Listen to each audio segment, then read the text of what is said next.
नमस्कार प्यारे साथियों, मैं अजीज स्वागत करता हूं आपके अपने प्यारे परिवार रोजगार विद अंकित पर। कैसे हैं आप सब लोग?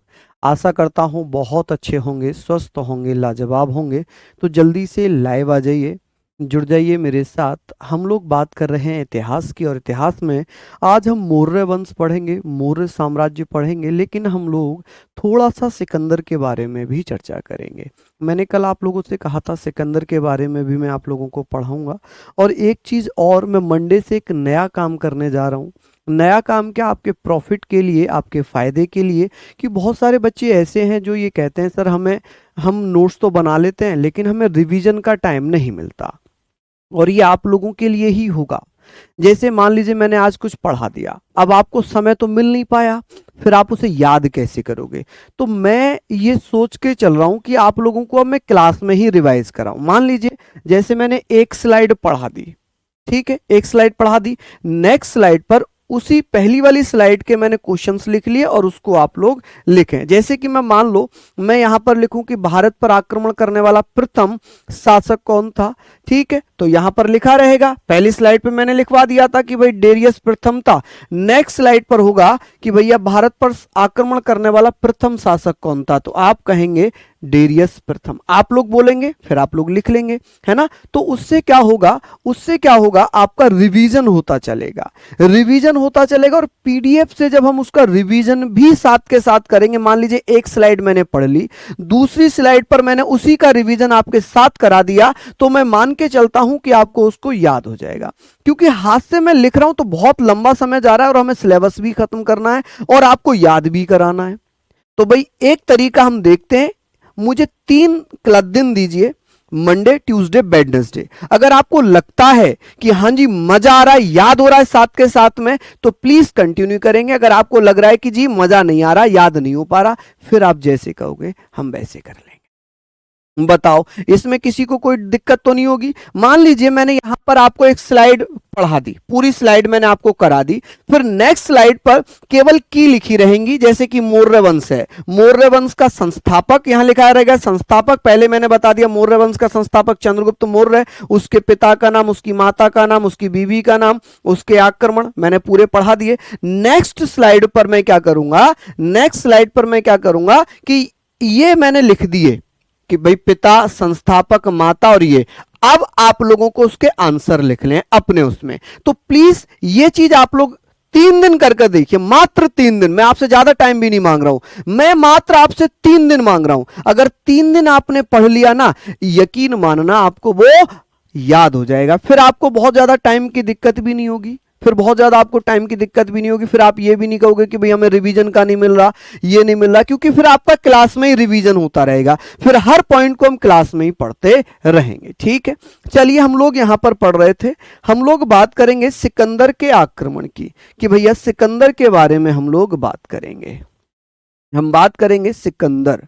कि भैया सिकंदर के बारे में हम लोग बात कर रहे हैं कि सिकंदर का आक्रमण कब हुआ था और ये कहां का था। तो हम कहेंगे सर सिकंदर, कि सिकंदर कहां का राजा था। सिकंदर, अगर बात होगी सिकंदर के बारे में तो आप कहेंगे सर सिकंदर जो शासक था ये कहां का रहने वाला था। सिकंदर जो है, सिकंदर कहां का राजा था, तो आप कहेंगे सर सिकंदर राजा था यूनान का। यूनान का एक राजा था सिकंदर, जिसने सबसे पहले आक्रमण किया था उरुबेला का। किसका? उरुबेला का युद्ध हुआ, और उरुबेला के युद्ध में सिकंदर ने भैया डेरियस तृतीय को हराया, डेरियस थर्ड को पराजित कर दिया। ठीक है जी, किसको पराजित कर दिया? डेरियस थर्ड को पराजित कर दिया।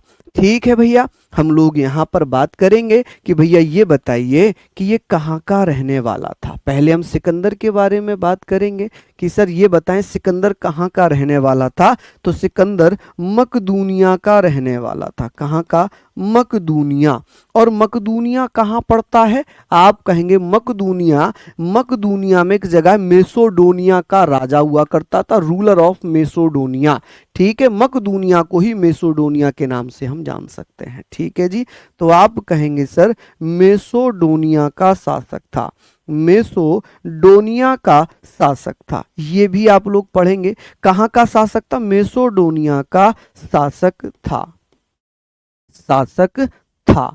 चलिए ये हम लोग बात कर लेते हैं कि सर मकदूनिया या मेसोडोनिया का शासक हुआ करता था।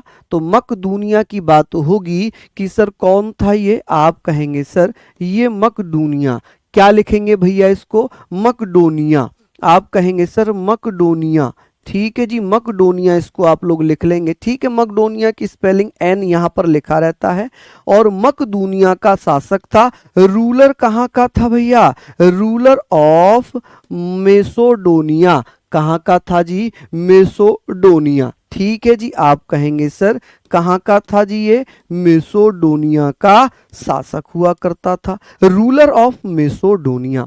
अब इसके पिता कौन थे, सिकंदर के पिता का नाम हुआ करता था फिलिप, माता का नाम हुआ करता था, ये कौन है भैया। अजी सर हिस्ट्री के क्वेश्चंस की प्रैक्टिस सेट के लिए वर्कशीट मैंने बार बार बताने की मुझे शायद आवश्यकता नहीं है, जीएस में वर्कशीट नहीं दी जाती है। आप हमारा जीएस निधि एक बुक है, जीएस निधि जो प्रैक्टिस सेट अगर आप लगाना चाहते हैं तो जीएस प्रैक्टिस सेट लगा लीजिए जीएस निधि से, उसको आप पढ़ लीजिएगा। ठीक है जी, चलिए हम लोग यहाँ पर बात करेंगे कि सर ये बताइए कि इसने सबसे पहले इसके पिता का नाम क्या है, इसके पिता कौन थे, इसके फादर साहब कौन थे। आप कहेंगे सर इसके फादर का नाम बता दीजिए। तो इसके पिता का नाम क्या रहा, तो इसके पिता का नाम था फिलिप। क्या नाम था, फिलिप। हम कहेंगे सर फिलिप कि भैया इसके पिता कौन थे, आप कहेंगे सर फिलिप थे। कि फिलिप किसके पिता थे, आप कहेंगे भैया फिलिप किसके पिता थे, जल्दी जल्दी से बताइए, सिकंदर के। सिकंदर कहाँ का शासक था, तो इसे यूनानी शासक था। ये कौन था भैया, यूनानी शासक था। तो ये भी आप लोगों को याद रखना, ये यूनान से आया था। और यूनान में कहा, मकदूनिया। मकदूनिया में कहा, मेसोडोनिया का राजा था। कहां का, मेसोडोनिया का राजा था। इसकी माता का नाम क्या है, इसकी मदर का नाम भी बता दीजिए जल्दी जल्दी से कि भैया इसकी मदर कौन है, माता कौन होंगी। तो इसकी माता का नाम है ओलंपिया। क्या नाम है, ओलंपिया। तो मदर कौन होंगी, आप कहेंगे सर ओलंपिया। कौन, ओलंपिया। ओलंपिया किसकी माता हो जाएंगी, आप कहेंगे सर ओलंपिया किसकी मदर हो जाएंगी। तो आप कहेंगे सर ओलंपिया सिकंदर की माता है। किसकी माता है जी, सिकंदर की माता है ओलंपिया। आई होप आप इन चीजों को लिखेंगे। अब मैं बात कर रहा हूं सर सिकंदर ने भैया भारत पर आक्रमण किया। भारत कब आता है, चलिए मुझे बताइए। तो यहां पर हम इससे सबसे पहले बात करेंगे, सिकंदर ने एक युद्ध लड़ा था जिसे उरुवेला का युद्ध कहते हैं। क्या कहते हैं, उरुवेला का युद्ध कहते हैं। चलिए बहुत बढ़िया, निधि यादव कह रही है सर मुझसे आप कुछ भी पूछिए मैं सारी चीजें बता दूंगी। गजब, बहुत बढ़िया। चलिए बहुत बढ़िया, शानदार। हम लोग यहाँ पर बात करने वाले हैं, इसके बारे में आप लोग लिखते हुए चलिए। देखिए सबसे पहले क्या होता है, यहाँ पर हम एक युद्ध के बारे में बात करेंगे, उरुवेला का युद्ध। कौन सा, उरुवेला का युद्ध। उरुवेला का युद्ध। अब यहां पर हम बात कर रहे हैं उरुवेला का युद्ध, द वॉर ऑफ या द बैटल ऑफ उरुवेला। आप कहेंगे बैटल ऑफ उरुवेला, आप इसको ये लिखना द बैटल ऑफ, इसको लिख लीजिए battle of Uruvela. Battle of Uruvela, Uruvela ऐसे करके आप लिख लेंगे द बैटल ऑफ उरुवेला। चलिए बहुत बढ़िया है कि सर ये युद्ध कब होता है, तो ये होता है 331 बीसी में। बीसी को हम ईसा पूर्व बोलते हैं। अब इस युद्ध में किसने किसको पराजित किया था, ये जो युद्ध हुआ है इसमें कौन कौन युद्ध लड़ रहे थे। इसमें एक तरफ तो था सिकंदर, कौन था भैया, एक तरफ था सिकंदर एवं डेरियस प्रथम के बीच, डेरियस तृतीय के बीच में युद्ध होता है। कि एक तरफ सिकंदर था एक तरफ डेरियस था, इसमें युद्ध होता है, सिकंदर यहां पर जीत जाता है। यहां पर क्या होता है, जीत जाता है। अब बात आती है सर ये सिकंदर जीत गया, तो सिकंदर जब यहां जीता तो सिकंदर ने अपना नाम क्या रख लिया, तो सिकंदर को हम क्या कहते हैं, इसे अलेक्जेंडर द ग्रेट, अलेक्जेंडर के नाम से जानते हैं। अलेक्जेंडर द ग्रेट के नाम से इसे जाना जाता है। ठीक है भैया, बात करेंगे कि सर सिकंदर को हम किस नाम से जानते हैं। सिकंदर की अगर मैं बात करूंगा तो आप कहेंगे भैया सिकंदर को हम किस नाम से जानेंगे, तो सिकंदर को हम और क्या कह सकते हैं, सिकंदर को या इसका उपनाम क्या है, इसका उपनाम क्या है, आप कहेंगे सर इसे Sikandar the great, Alexander the great कह सकते हैं। क्या कह सकते हैं भैया इसे, अलेक्जेंडर, आप कहेंगे sir Alexander the great, Alexander the great. ठीक है जी, अलेक्जेंडर द ग्रेट इसे हम कह सकते हैं कि सर अलेक्जेंडर द ग्रेट किसे कहते हैं, सिकंदर को।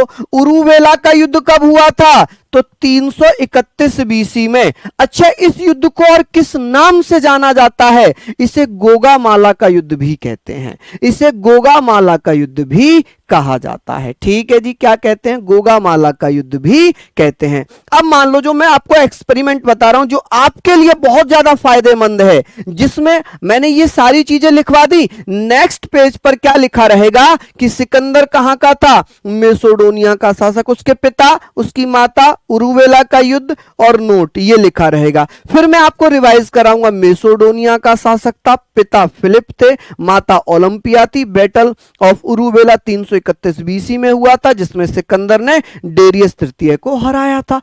खत्म कहानी, बस इसमें हम लोग पढ़ लेंगे, इसमें हम लोग पढ़ लेंगे। डेरियस प्रथम पहला शासक था जिसने ईरान की तरफ से भारत पर हमला किया था। ठीक है, चलिए बहुत बढ़िया। हाँ जी बिल्कुल, उरुवेला के युद्ध को भैया गोगामाला का युद्ध भी कहते हैं। इसे क्या कहते हैं, इसे गोगामाला का युद्ध भी कहा जाता है, गोगामाला का युद्ध भी कहते हैं, युद्ध भी कहते हैं, भी कहते हैं। चलिए बहुत बढ़िया, यहां तक हम लोग बात कर लेते हैं। चलिए, तो ये आपको ना रिवीजन करने में मजा आएगा, रिवीजन करने में बहुत मजा आएगा। अब बात करते हैं कि भारत कब आता है सिकंदर, सिकंदर भारत कब आया, इसने कितना समय भारत में बिताया, तो सिकंदर लगभग 19 महीने भारत में रहता है। 326 बीसी में ये भारत आया था और 325 बीसी में ये वापस चला गया था। ठीक है जी, चला गया था। तो ये एक बार लिख लीजिए आप, सिकंदर कहाँ का शासक था, मेसोडोनिया का यूनानी शासक था। पिता कौन थे, फिलिप, माता कौन थी, ओलंपिया। उरुवेला का युद्ध कब हुआ, 331 बीसी में। किस किस के मध्य, सिकंदर और डेरियस तृतीय के बीच में। चलिए, अब बात आती है सिकंदर का उपनाम क्या है, तो अलेक्जेंडर द ग्रेट कहा जाता है, अलेक्जेंडर द ग्रेट कहा जाता है। क्लियर हो गई चीजें, आगे बात करते हैं। आगे हम लोग बात कर लेते हैं कि सर सिकंदर भारत कब आया, सिकंदर भारत कब आता है, सिकंदर भारत कब आया, भारत आया कब, 326 बीसी में। कब आता है जी, 326 बीसी में। ऐसे क्वेश्चन आएगा कि सिकंदर भारत कब आया था, 326 बीसी में। कब गया, 325 बीसी में। लगभग 19 महीने भारत में रहा, लगभग 19 महीने भारत में उसने बिताए। कि भाई 326 में आया था, कम टू इंडिया इन, आप ऐसे लिख सकते हैं भैया, आप क्या लिखेंगे, तो आप लिखेंगे केम टू इंडिया, आप लिखेंगे came to India, came to India in 326 BC. ठीक है जी, गया कब, वापस कब गया, तो आप कहेंगे सर वापस यानी कि रिटर्न कब हुआ, ये रिटर्न कब होता है, आप कहेंगे सर रिटर्न हो जाता है ये 325 बीसी में। कब, 325 बीसी में वापस चला जाता है। कुल मिलाकर ये 19 मंथ्स भारत में रहा। कितने महीने भारत में रहा, 19 महीने भारत में रहा। ठीक है जी, कितने महीने, 19 महीने भारत में रहा। अब भारतीय शासक से इसका युद्ध हुआ। 326 बीसी में एक युद्ध होता है जिसमें राजा पोरस को सिकंदर हरा देता है। राजा पुरु कह लें, राजा पोरस कह लें, एक ही बात है। राजा पोरस या राजा पुरु के साथ इसका युद्ध हुआ 326 बीसी में और इस युद्ध को नाम दिया गया हाइडेस्पिस का युद्ध। क्या नाम दिया गया, हाइडेस्पिस का युद्ध, झेलम का युद्ध, बितस्ता का युद्ध। क्या नाम दिया, बितस्ता का युद्ध। सिकंदर की सेना जब भैया ये युद्ध जीत गई तो उसने ब्यास नदी को पार करने से मना कर दिया, वो पार नहीं कर पाया। ठीक है, हुआ क्या, वो कंटिन्यू उसकी सेना युद्ध कर रही थी, बहुत लंबे समय से युद्ध कर रही थी। वो सबसे पहले क्या आता है, वो आता है भैया झेलम नदी को क्रॉस करता है, सिंधु नदी को क्रॉस करता है, लेकिन वो ब्यास नदी को क्रॉस करने से मना कर देती है उसकी सेना और वापस चली जाती है। ठीक है, क्या होती है, वापस चली जाती है।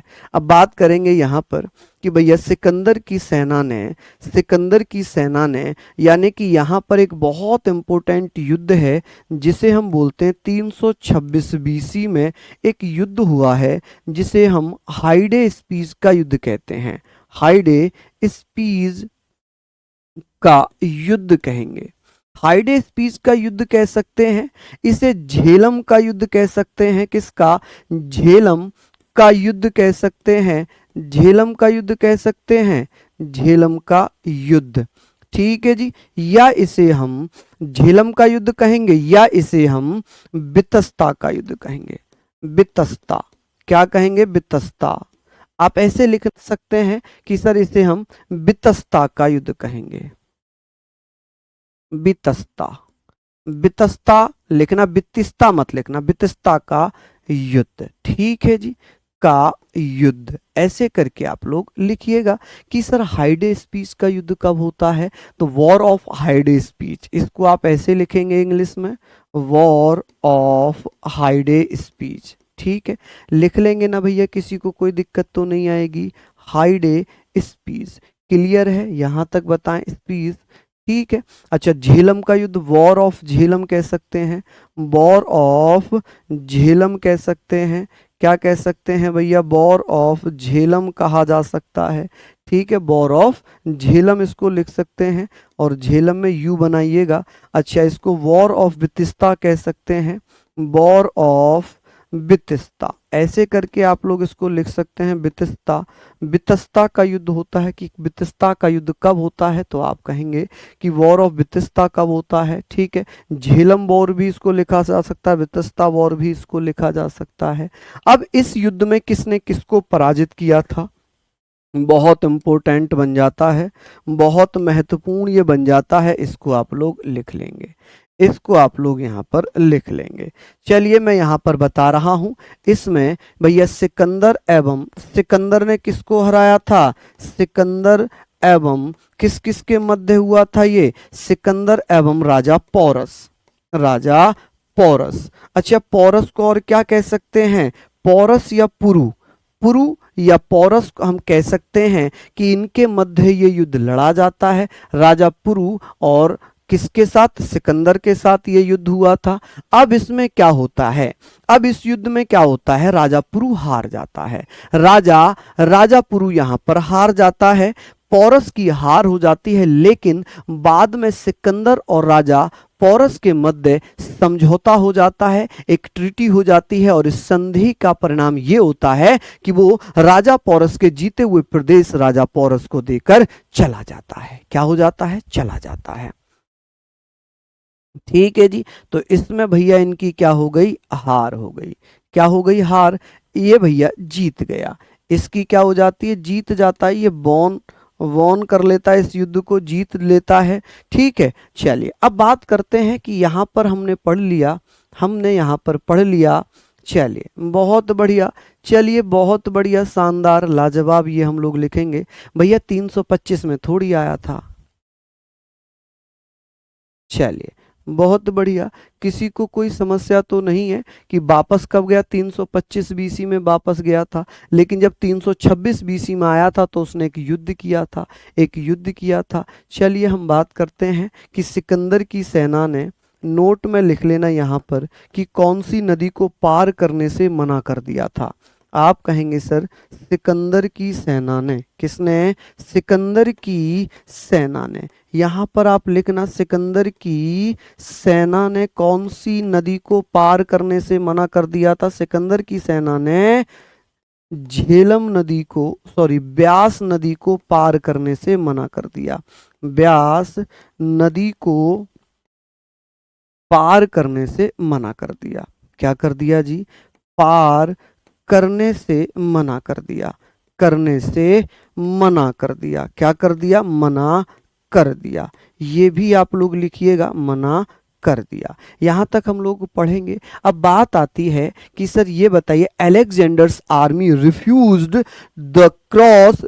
To cross the Beas river. आप ऐसे भी लिख सकते हैं कि भैया ये बताएं कि जो सिकंदर है, जिसे हम अलेक्जेंडर कहते हैं, हम इसे क्या कहते हैं जी, अलेक्जेंडर। आप अलेक्जेंडर्स आर्मी रिफ्यूज, आप ऐसे लिखना कि रिफ्यूज। आप लोग लिख सकते हैं कि भैया जो अलेक्जेंडर की आर्मी थी उसने क्या किया था, refuse to cross Vyas river. आप कह सकते हैं भैया व्यास व्यास रिवर, रिवर। ठीक है, ये हम लोग पढ़ लेंगे, कोई दिक्कत नहीं है। कि सर ये और बता दीजिए कि भैया सिकंदर का गुरु कौन था, सिकंदर का गुरु कौन था, चलिए बता दीजिए जल्दी से। हाँ जी, बहुत बढ़िया, सिकंदर का गुरु कौन था, चलिए बहुत बढ़िया, चलिए बहुत बढ़िया, शानदार, लाजवाब।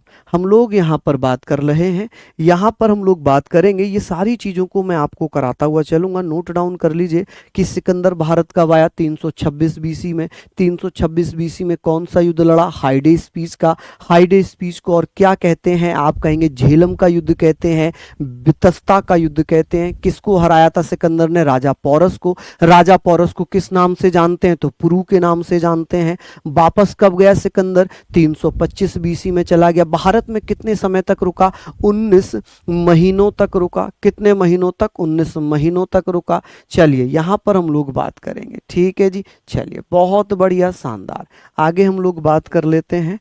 चलिए अब बात आ जाती है कि सर सिकंदर के गुरु कौन थे, सिकंदर के गुरु कौन थे। आप कहेंगे सर सिकंदर के गुरु कौन थे। सिकंदर के गुरु थे भैया जिनका नाम था अरस्तु। कौन थे भैया, आप कह सकते हैं अरस्तु। अरस्तु, अरस्तु के गुरु कौन थे, तो अरस्तु के गुरु भैया थे प्लेटो। कौन थे जी, प्लेटो। अच्छा, प्लेटो के गुरु कौन थे, तो आप कहेंगे सुकरात। कौन, सुकरात। ऐसे आप लोग पढ़ना कि सुकरात के शिष्य थे प्लूटो, प्लूटो के शिष्य थे अरस्तु, अरस्तु का शिष्य था सिकंदर। कौन था जी, सिकंदर। ये चीजें भी आप लोग यहाँ पर लिख सकते हैं कि भैया ये बताओ सिकंदर के घोड़े का नाम क्या था। सिकंदर के घोड़े का नाम क्या था। सिकंदर को अपना घोड़ा इतना प्यारा था कि अपने घोड़े के नाम पर ही उसने एक नगर बसाया था, जिसे बऊ केफला निकैया नगर कहते हैं। बऊ केफला किसका नाम था, तो बऊ केफला सिकंदर के घोड़े का नाम था। The name of Alexander's horse was वऊफ केला। ठीक है, तो हम कहेंगे भैया सिकंदर के घोड़े का नाम क्या है, आप बता दीजिए जल्दी जल्दी से। यहां पर हम बात कर रहे हैं कि भैया सिकंदर के घोड़े का नाम क्या था। सिकंदर के घोड़े का नाम आप कहेंगे, नाम था भैया बऊ, बऊ, आप कहेंगे भैया बऊ केफला। क्या था भैया, बऊ केफला। ये आप लोग लिखेंगे बऊ केफला था। ठीक है, the name of the horse of the name of Alexander horse, ऐसे लिखना, द नेम ऑफ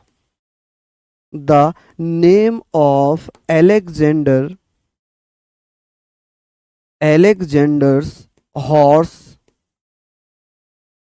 वॉज, आप कहेंगे भैया क्या नाम था जी, तो आप बता देना भैया क्या नाम होगा, बऊ केफला, BOUKEFLA।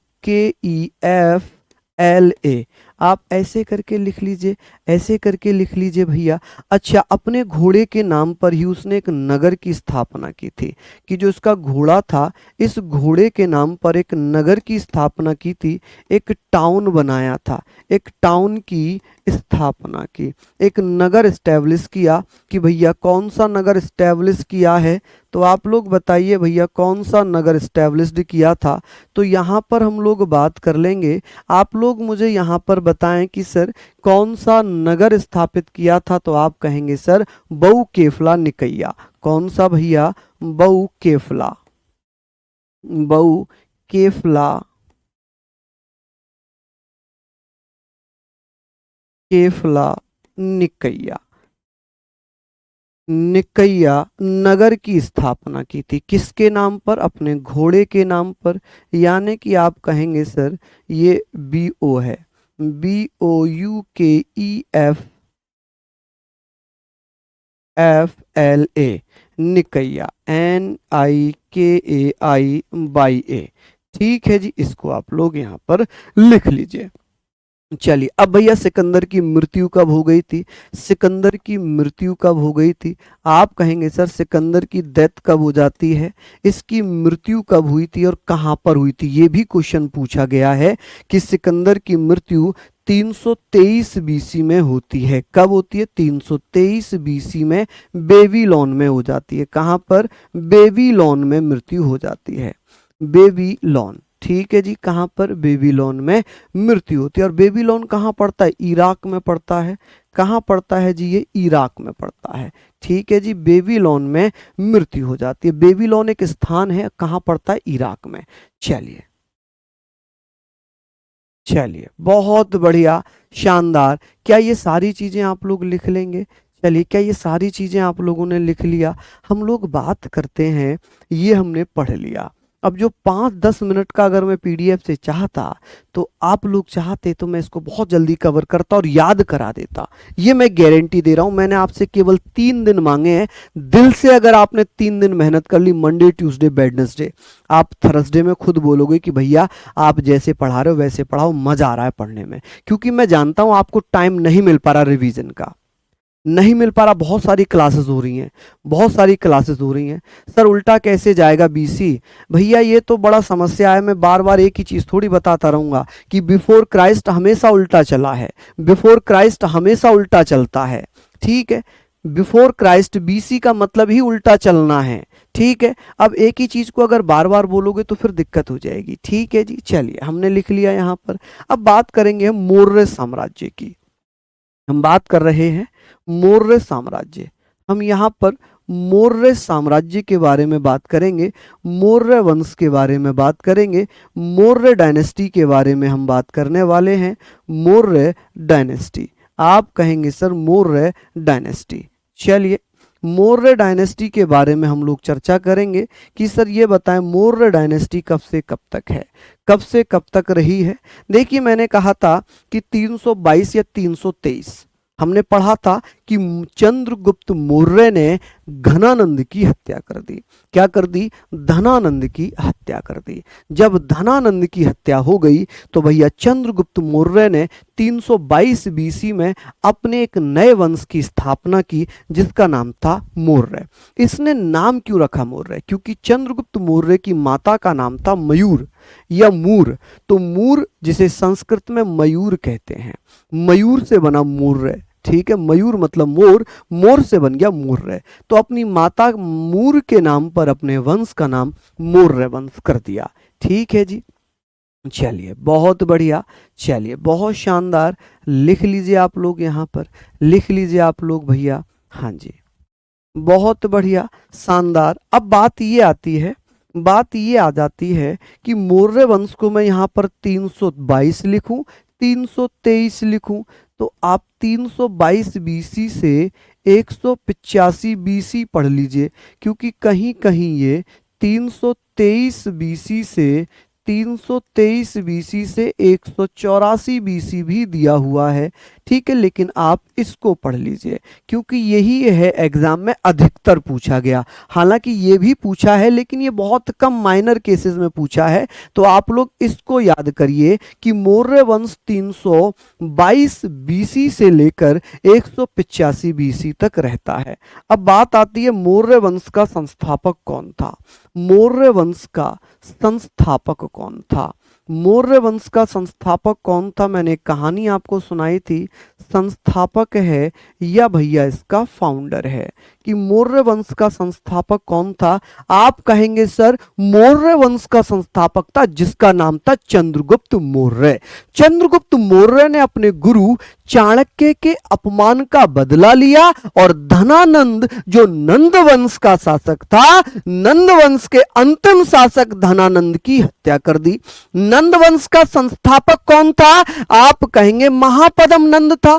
कौन था? महापदम नंद था। महापदम नंद ने किसकी हत्या की थी? नंदीवर्धन की। और नंदीवर्धन कौन था?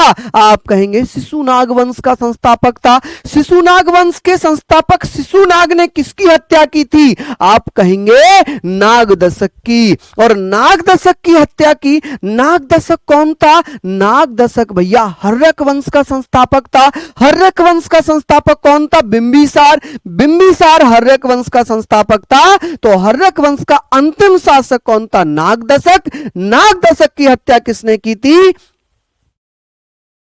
बताओ, अभी बोला नागदशक की हत्या की थी भैया किसने? आप कहेंगे किसने? जल्दी से बताओ। मैंने कल पढ़ाया है, मैंने कल पढ़ाया है आप लोगों को। ठीक है, एक बार रिपीट कर रहा हूं मैं स्टार्टिंग से कि प्राचीन मगध का संस्थापक कौन था? आप कहेंगे प्राचीन मगध का संस्थापक था जिसका नाम है बृहद्रथ। बृहद्रथ का बेटा है जरासंध। कौन है? जरासंध। जरासंध ने किसको अपनी राजधानी बनाया था? ग्रीवज्र को, या किसको? राजगृह को। ठीक है जी, आगे बात करते हैं। फिर आ जाता है भैया कि हर्यक वंश। हर्यक वंश का संस्थापक कौन था? हर्यक वंश का संस्थापक है जिसका नाम क्या है? जिसका नाम है भैया बिंबिसार। बिंबिसार ने हर्यक वंश की स्थापना कर दी। और हर्यक वंश का अंतिम शासक कौन था? हर्यक वंश का अंतिम शासक था जिसका नाम क्या है? आप कहेंगे नागदशक। नागदशक की हत्या किसने की थी? शिशुनाग ने। शिशुनाग ने किस वंश की स्थापना की थी? शिशुनाग वंश की। शिशुनाग वंश का अंतिम शासक कौन था? नंदीवर्धन। नंदीवर्धन की हत्या किसने की थी? महापदम नंद ने। महापदम नंद ने किस वंश की स्थापना की? नंद वंश की। नंद वंश का अंतिम शासक कौन था? महापदम नंद। महापदम नंद की, सॉरी महापदम नंद तो संस्थापक था, अंतिम शासक था धनानंद। धनानंद की हत्या किसने की थी? चंद्रगुप्त मौर्य ने। किसने? चंद्रगुप्त मौर्य ने। क्या ये चीजें याद हो गई? क्या ये चीजें याद हो गई? बताओ, एक बार आराम से बताता हूं। हर्यक वंश का संस्थापक बिंबिसार। हर्यक वंश का अंतिम शासक नागदशक। नागदशक की हत्या किसने की थी? शिशुनाग ने। शिशुनाग ने किस वंश की स्थापना की थी? शिशुनाग वंश की। शिशुनाग वंश का अंतिम शासक कौन था?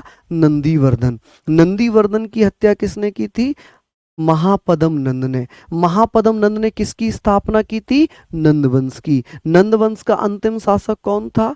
नंदवंश का अंतिम शासक कौन था? धनानंद। कौन था जी? धनानंद। धनानंद की हत्या किसने की थी? तो आप कहेंगे चंद्रगुप्त मौर्य ने। चंद्रगुप्त मौर्य ने किसकी स्थापना की थी? मौर्य वंश की। किसने स्थापना की थी? मौर्य वंश की। ठीक है भैया, चलिए अब समझ में आया सारी चीजें। हम बात कर रहे थे कि भैया किसने स्थापना की थी? किसने स्थापना की थी? कौन था? चंद्रगुप्त मौर्य। कौन था जी? चंद्रगुप्त मौर्य। आप कहेंगे सर चंद्रगुप्त मौर्य, कि चंद्रगुप्त मौर्य ने मौर्य वंश की स्थापना कर दी। किसने भैया? आप ऐसे लिखना, चंद्रगुप्त, चंद्रगुप्ता मौर्य। ठीक है जी, आप ऐसे करके लिख सकते हैं। आप ऐसे करके लिख सकते हैं, चंद्रगुप्त मौर्य के द्वारा मौर्य वंश की स्थापना कर दी। इसने अपने नाम का, अपने वंश का नाम, नेम ऑफ डायनेस्टी किसके ऊपर रखा है? तो इसने भैया वंश का नाम, वंश का नाम किसके ऊपर रखा है? वंश का नाम इसने अपनी माता, यानी कि नेम ऑफ डायनेस्टी। आप कहेंगे नेम ऑफ डायनेस्टी। अभी मैंने बताया आप लोगों को नेम ऑफ डायनेस्टी। अगर मैं यहाँ पर बात करूँगा, आप कहेंगे सर नेम ऑफ डायनेस्टी की अगर मैं बात करूँगा, आप कहेंगे माता, माता मूर के नाम पर, माता मूर, माता मूर के नाम पर। नाम पर। ठीक है जी। आप कहेंगे नेम ऑफ हिज मदर, आप कहेंगे नेम ऑफ हिज मदर, उसकी माता के नाम पर। तो ऐसे नाम लिखना भैया, name of his mother. Mother, क्या नाम है जी इसकी माता का? तो इसकी माता का नाम क्या होगा? मूर। क्या नाम है भैया इसकी माता का? मूर। आप ऐसे याद कर लेना कि इसी माता का नाम है मूर। मूर जिसे भैया संस्कृत में क्या कहते हैं? इसे आप कह सकते हैं सर संस्कृत में इन संस्कृत। संस्कृत की बात होगी कि भैया इन संस्कृत, ऐसे करके लिखना संस्कृत में इन संस्कृत। ठीक है जी, इन संस्कृत। इन संस्कृत। तो हम लोग यहाँ पर बात करेंगे, हम लोग यहाँ पर बात कर लेते हैं इन संस्कृत के बारे में। तो आप लोग यहाँ पर ध्यान रखना, इन संस्कृत की अगर मैं बात करूं तो आप कहेंगे सर क्या है? मूर का मतलब, मूर बना है मौर्य से। किससे? मयूर से। किससे? मयूर। मूर किससे बना है जी? मयूर से। और मूर शब्द किससे बना? मयूर से। और मयूर का मतलब होता है मोर। क्या होता है जी? मोर। और मोर से ही बना दिया मोर्य। मोर से ही क्या बना दिया? मोर्य। तो आप ऐसे कह सकते हैं कि उसकी माता का नाम मूर है। मूर संस्कृत में मयूर से बना। मयूर का मतलब हिंदी में मोर होता है और मोर से ही बना दिया मोर्य। तो इसके वंश का नाम क्या पड़ गया? मोर्य।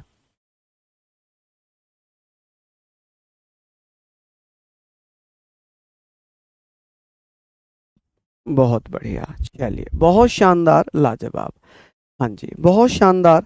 हम लोग यहाँ पर सारी चीजों पर चर्चा कर रहे हैं, ठीक है।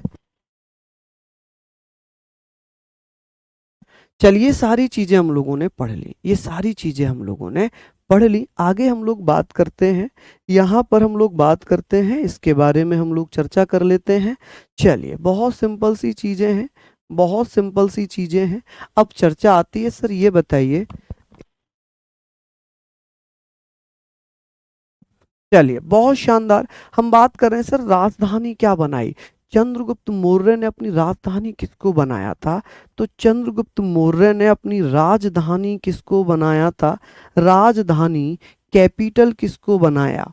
आप कहेंगे चंद्रगुप्त मौर्य ने अपनी कैपिटल किसको बनाया है? तो आप कहेंगे सर कैपिटल बनाया था अपनी राजधानी पाटलिपुत्र को। किसको बनाया था? पाटलिपुत्र को। आप कहेंगे सर राजधानी किसे बनाया? पाटलिपुत्र को। कि भैया चंद्रगुप्त मौर्य की राजधानी क्या थी? पाटलिपुत्र थी। अब इसके प्रधानमंत्री कौन थे? चंद्रगुप्त मौर्य के प्रधानमंत्री कौन थे? प्रधानमंत्री कौन थे? इसके गुरु भी थे और प्रधानमंत्री भी थे, प्राइम मिनिस्टर भी थे भैया। इसके प्राइम मिनिस्टर कौन थे? चाणक्य। कौन थे भैया? चाणक्य थे। ठीक है जी, कौन थे? चाणक्य। बात होगी भैया कौन थे जी? चाणक्य थे। आप यहां पर ध्यान रख सकते हैं कि क्या नाम था? चाणक्य नाम था। ठीक है जी, क्या नाम था? चाणक्य। ठीक है, तो आप कहेंगे सर चाणक्य। चाणक्य किसके प्रधानमंत्री थे? तो आप कहेंगे चंद्रगुप्त मौर्य के। किसके? चंद्रगुप्त मौर्य के। क्लियर हो गई चीजें? चंद्रगुप्त मौर्य के। अब यहां पर मैं बात कर रहा हूं चंद्रगुप्त मौर्य के, भैया कौन थे? तो आप कहेंगे, अब चंद्रगुप्त मौर्य के बारे में मैं थोड़ी सी डिटेल में बताना चाहूंगा कि चंद्रगुप्त मौर्य मौर्य का, इसका सॉरी चाणक्य का मूल नाम क्या था? मूल नाम क्या था? ओरिजिनल नेम क्या था? ओरिजिनल नेम क्या था? ओरिजिनल नेम क्या है? आप कहेंगे सर ओरिजिनल नेम है जिसे बचपन का नाम कहते हैं, बचपन का नाम है जी विष्णुगुप्त। क्या नाम है जी? आप कहेंगे भैया विष्णुगुप्त। क्या नाम है? विष्णुगुप्त। आप लिखेंगे भैया क्या नाम होगा? तो आप कहेंगे सर विष्णुगुप्त। ठीक है जी, क्या नाम है? विष्णुगुप्त। ठीक है जी, विष्णुगुप्त। किसका नाम था? तो चाणक्य का। प्रसिद्ध नाम क्या है? आप कहेंगे सर प्रसिद्ध नाम क्या है? प्रसिद्ध नाम, फेमस नेम क्या होगा? आप कहेंगे सर फेमस नेम क्या है? फेमस नेम है भैया इनका कौटिल्य। क्या नाम है जी फेमस इनका? आप कहेंगे सर कौटिल्य। क्या नाम हो जाएगा जी फेमस? कौटिल्य। ठीक है जी, क्या नाम होगा? आप कहेंगे सर कौटिल्य। कौटिल्य किसका नाम है? तो आप कहेंगे सर चाणक्य का ही फेमस नाम है कौटिल्य। अब इन्होंने एक पुस्तक लिखी है, इनकी एक पुस्तक है जो चंद्रगुप्त मौर्य के प्रशासन के बारे में, उसकी राजनीति के बारे में बात करती है। वो कौन सी पुस्तक है? आप कहेंगे सर अर्थशास्त्र। कौन सी पुस्तक है जी? अर्थशास्त्र। यहां पर आप लोग पढ़ लेंगे कि अर्थशास्त्र पुस्तक किसने लिखी है, तो जो कि राजनीति से संबंधित, रिलेटेड टू पॉलिटिक्स से है, तो आप कहेंगे वो किसने लिखी है। जल्दी जल्दी से बताइए कि सर इनकी एक बुक है जिसे हम अर्थशास्त्र के नाम से जानते हैं। अर्थशास्त्र, इसको इकोनॉमी मत लिख लेना, इसको अर्थशास्त्र ही लिखना। इसको क्या लिखना जी? अर्थशास्त्र। ठीक है जी, अर्थशास्त्र। ठीक है जी, तो इसको अर्थशास्त्र ही लिख लेना। चलिए यहां पर हम लोग बात करते हैं। चलिए बिल्कुल भैया, आपने ये पढ़ लिया कि सर ये बताइए इन्हें और किस नाम से जानते हैं। चाणक्य को भारत का मेकियावेली बोलते, मेकियावेली ऑफ इंडिया बोलते हैं। इन्हें हम भारत का मेकियावेली भी कहते हैं, भारत का मेकिया। आप कहेंगे सर इन्हें मेकियावेली क्यों कहा जाता है? मेकियावेली। आप जल्दी जल्दी से बताइए कि भैया किसे भारत का मेकियावेली बोलेंगे? मेकियावेली किसको बोलते हैं? तो आप लोग बता देना क्या होगा भैया मेकियावेली का। तो आप कहेंगे सर यहाँ पर अगर मैं बात करूँगा किसको मेकियावेली बोल रहे हैं, तो आप कहेंगे सर मेकियावेली किसे कहा जाता है? तो मेकियावेली कहा जाता है, मेकियावेली ऑफ इंडिया किसे कहते हैं? चाणक्य को कहते हैं। किसे कहते हैं जी? चाणक्य को कहते हैं। चलिए हमने पढ़ लिया, मैं एक बार फिर से याद करा दूं, क्योंकि ये याद करना जरूरी है। याद करना जरूरी है कि भैया चंद्रगुप्त मौर्य ने किस वंश की स्थापना की थी? मौर्य वंश की। किसकी स्थापना की थी? मौर्य वंश की। ठीक है, चंद्रगुप्त ने अपने वंश का नाम किसके नाम पर रखा था? अपनी माता मूर के नाम पर। मूर मतलब संस्कृत के मयूर से बना मूर, मूर जो मयूर से बना है, मयूर को हिंदी में मोर बोलते हैं, मोर मतलब मौर्य। ठीक है, पीकॉक। राजधानी कौन सी थी? कैपिटल कौन सी थी? पाटलिपुत्र थी। कौन सी? पाटलिपुत्र। प्रधानमंत्री पीएम कौन थे? चाणक्य। गुरु कौन थे? चाणक्य। अब चाणक्य का जो रियल नाम था, ओरिजिनल नाम था, वो था विष्णुगुप्त। ठीक है, इनका प्रसिद्ध फेमस नेम है कौटिल्य, और इन्हें भारत का मेकियावेली भी कहते हैं। क्या कहते हैं? भारत का मेकियावेली भी कहते हैं। चलिए बहुत बढ़िया, अर्थशास्त्र की बात यहाँ पर कर रहे हैं। चलिए इसको आप लोग लिख लीजिए। आगे बात करते हैं, आगे बात कर लेते हैं। सिंपल सी चीजें हैं। अब बात आ जाती है सर, ये हमने पढ़ लिया चंद्रगुप्त मौर्य के शासनकाल की, कि चंद्रगुप्त मौर्य ने कब से कब तक शासन किया। चंद्रगुप्त मौर्य ने भैया कब से कब तक शासन किया था? तो 322 बीसी में वो गद्दी पर बैठ गया और 298 बीसी तक शासन किया। कब तक? 298 बीसी तक शासन किया। आयुष जी इसलिए बार बार रिपीट कर रहे हैं ताकि आप पढ़ लो, ताकि आपको रिवीजन करने में ज़्यादा दिक्कत ना आए। ठीक है, बाकी थोड़ी सी मर्यादित भाषा का अगर प्रयोग करेंगे तो ज़्यादा अच्छा रहेगा। ठीक है, उम्मीद कर रहा हूँ सभी बच्चे बहुत समझदार हैं। हालांकि मैं रिवीजन इसलिए करा रहा हूँ कि आप लोगों के ही फायदा है, वरना मुझे कोई भी फर्क नहीं पड़ेगा, मैं लिखूंगा बोलूंगा चला जाऊंगा, उसमें आपका लॉस है, आपका फायदा होना जरूरी है। ठीक है जी, और भैया ओवर स्मार्ट बनोगे तो फिर दिक्कत आपके साथ हो जाएगी। जैसे एक भैया पहले आए थे, क्या नाम था उनका? राकेश।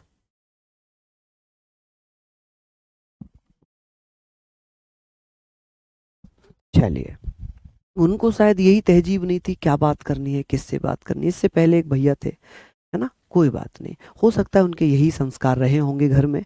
वो अपने पापा के लिए, अपने भाई के लिए, सबके लिए वही शब्द यूज़ करते होंगे जो वो यूज़ कर रहे थे। चलिए हम लोग यहाँ पर बात कर लेते हैं। और मैं मानता हूँ कि आप लोग एक बहुत सभ्य समाज से आते हैं, जिस समाज में बड़े भाई को, पापा को, मम्मी को, बहन को बड़ा सम्मान के रूप से देखा जाता है। हो सकता है वो शायद ना करते होंगे, तभी वो यहाँ पर आकर मुझे कुछ बोल रहे थे। तो हो सकता है उनके घर में वही भाषा का प्रयोग होता होगा, वो हर किसी के लिए उसी भाषा का प्रयोग करते होंगे, है ना। ये हो सकता है उनके साथ स्पेशल केस होगा उनका, शायद राकेश या कुछ ऐसे ही रहा होगा। चलिए हम लोग यहाँ पर बात करते हैं, छोड़ते हैं इन चीज़ों को। अब बात आती है भैया चंद्रगुप्त मौर्य का शासनकाल। ठीक है जी, हम बात करेंगे चंद्रगुप्त मौर्य का शासनकाल। चंद्रगुप्त मौर्य का शासनकाल। ठीक है जी, शासनकाल। ठीक है जी, शासनकाल रूलिंग पीरियड। तो आप कहेंगे ruling period of Chandragupta Maurya, कि भैया इन्होंने कब से कब तक रूलिंग किया है। रूलिंग पीरियड यहां पर आप लोग पढ़ सकते हैं, ruling period of Chandragupta Maurya. Chandragupta Maurya. ठीक है, चंद्रगुप्त मौर्य। ऐसे करके आप लोग लिख लेंगे कि भैया इन्होंने कब से कब तक शासन किया था। तो आप लोगों को जस्ट अभी बताया है कि भैया 322 बीसी से लेकर ये कब तक गद्दी पर रहे। 322 बीसी से लेकर 298 बीसी तक ये रहे हैं। चलिए यहाँ पर हम लोगों ने बात कर ली। चलिए इन चीज़ों को हम लोग पढ़ रहे हैं, हम सारी चीज़ों के बारे में बात कर रहे हैं। चलिए ये लिख लिया आप लोगों ने। अब बात ये आ गई सर, जो चंद्रगुप्त मौर्य है इसकी पत्नी का नाम क्या था, दुर्धरा। इसकी पत्नी का नाम था दुर्धरा। क्या नाम था, दुर्धरा। अब बात आती है कि चंद्रगुप्त मौर्य को हम किस किस नाम से जानते हैं। चंद्रगुप्त मौर्य से हम बात करेंगे सर, इसे भारत का मुक्तिदाता कहते हैं, liberator of India. Liberator of India कहा जाता है। इसे हम एंड्रोकोटस के नाम से जानते हैं। एक इतिहासकार है एपियन और प्लूटार्क कहते हैं, प्लूटार्क, एपियन एवं प्लूटार्क ने कहा कि चंद्रगुप्त मौर्य एंड्रोकोटस हैं। लेकिन एक अन्य इतिहासकार है जिसका नाम है जस्टिन कहता है कि चंद्रगुप्त मौर्य ही सेंड्रोकोटस है। क्या है जी, सेंड्रोकोटस है। सुजीत मिश्रा जी, बिल्कुल बिल्कुल, इतना टाइम कहाँ लगता है, बिल्कुल। चलिए बहुत बढ़िया, शानदार। हम लोग यहाँ पर बात कर लेते हैं। यहाँ पर अब एक बच्चा कह रहा है 185 होगा। मेरे लाल 322 बीसी से 185 बीसी तक पूरे मौर्य साम्राज्य का है। मौर्य साम्राज्य में कई सारे राजा थे और यहां पर केवल और केवल चंद्रगुप्त मौर्य का है, केवल और केवल चंद्रगुप्त मौर्य। क्योंकि चंद्रगुप्त मौर्य के बाद मौर्य वंश में बिंदुसार राजा बना। बिंबिसार हर्यक वंश का है, बिंदुसार राजा बना। और बिंदुसार के बाद भैया उसका बेटा अशोक राजा बना, है ना। ऐसे ही तो हम पढ़ेंगे।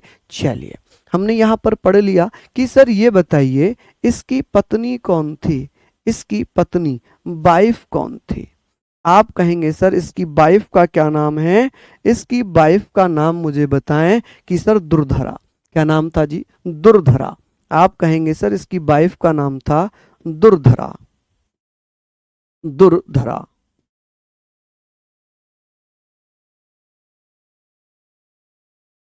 दुर्धरा। यहां तक हम लोग बात कर लेते हैं कि सर वाइफ कौन है, दुर्धरा।